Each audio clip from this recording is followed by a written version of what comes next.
Welcome, multipliers! If you're watching this, congratulations on completing Level 1 of the Multiplier Playbook training. You're now ready for Level 2, where we'll focus on practical training to help you confidently plan, lead, and multiply generosity discipleship experiences, and equip others to do the same. That's the heart of this training, becoming a multiplier of multipliers. Let's begin. Welcome, everyone. We are so excited to have you on this call. As you can see on the screen, today is the Multiplier of Multipliers training. Now, some of you know what a multiplier is and some of you don't.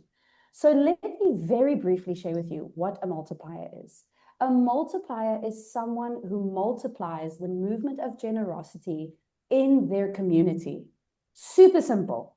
And so our hearts for this training is that you will not only feel equipped to host your first GDE, but also that you would go out and multiply the movement, that you would train others to multiply the movement of generosity. And with that being said, Cherise, I would love for you to share with us, why is multiplication important? All right, everybody. We told you we were going to tell you. We told you we were going to tell you. It sounds like a song. That there is a way to host a generosity discipleship experience. So let's go. Somewhere in the world, a child right now is being told by every social media advertisement, every TikTok video, almost every TikTok video, that happiness comes from getting, right? And everything whispers the same lie. It says more is better. Hoard, store up for myself now because maybe tomorrow there won't be enough. And for too long, the church has waited until adulthood before we teach children the joy of generous living. We decided not to wait. So why generosity? Why children? Why multiplication? Let me tell you, generosity was never just a financial concept. Never. Before it was ever a sermon topic or a giving campaign, generosity was God's own nature. The signature of a father who loved the world so much that he gave his only begotten son, right? Can I have an amen? If you have a reaction, press that reaction. If you're J. Paul, then let fireworks go. And so a generous life is one of the most countercultural, most healing things a child or a young person can do. And here's why we start with children. Children don't yet have the grammar of scarcity in their vocabulary. If you look at these little faces, it's surprising to them. It's just joyful and wonderful to give away.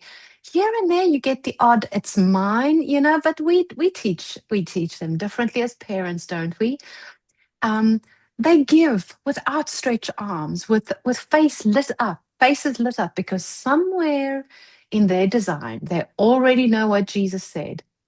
It's more blessed to give than to receive. Now, why multiplication? If you think of the video animation that you saw in the Multiplier Playbook, it is so cool. Remember, it sends out runners. It's a runners take root, and it sends out runners of its own. It's not addition, it's multiplication. And multiplication is the oldest strategy in the world. Jesus was the first multiplier, right? He looked at the crowds and he said, the harvest is plentiful, but the workers are few. And his answer was never to work harder. It was to raise up more workers. Paul told Timothy, the things you heard me say, entrust to reliable people. Let's count. Paul said to Timothy, the things you heard me say, entrust to reliable people who will also be qualified to teach others 4 generations of multiplication in one sentence. And that's what you are a part of, friends. Our vision for multiplication is clear, but why does it matter so much? In the next session, we'll discover why discipling children and youth in generosity is one of the greatest investments we can make. See you in the next video.